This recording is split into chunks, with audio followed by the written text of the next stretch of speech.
Hi, Nick Appleyard here. Just going to have a quick talk you through the press release from this morning.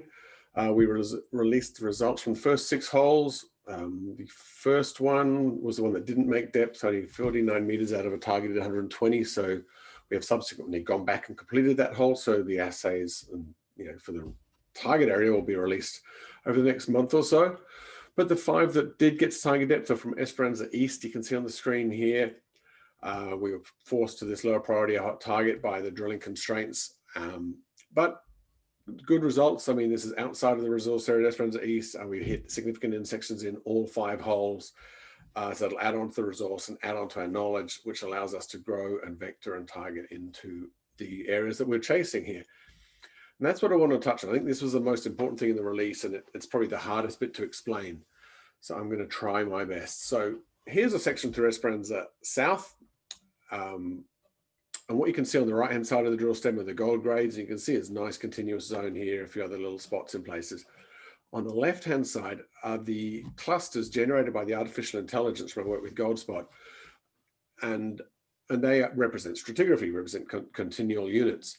So what we can do now that we have this ability to generate these and identify the same units from geochemistry, we can obviously start to map it, draw some outlines, and you start to see that, okay, all of these things that look nice and continuous on the screen, it's apparently the same geochemical signature, the same unit.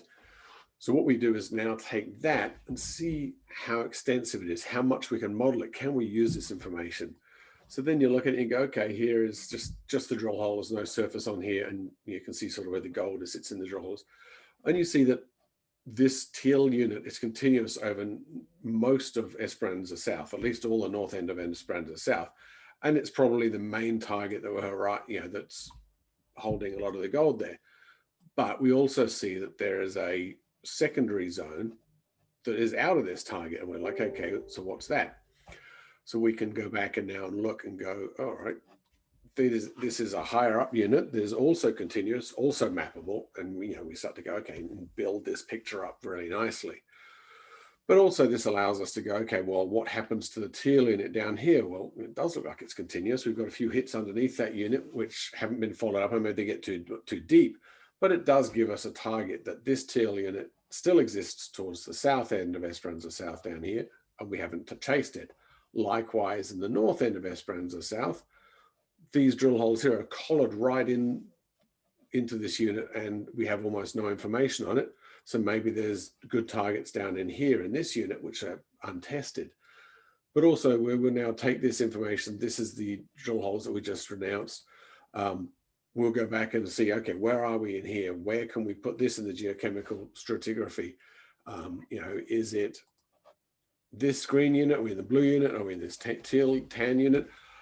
And can we now focus in and target where we need to be to get to the real unit? So this advance through the artificial intelligence, through the identification of geochemical clusters, is really going to help us in the exploration. And we're going to see the benefits of that over the next month or so as the drilling continues here. So anyway, if you have any questions, please feel free to reach out as always, and we'll speak with you soon very much. Bye-bye.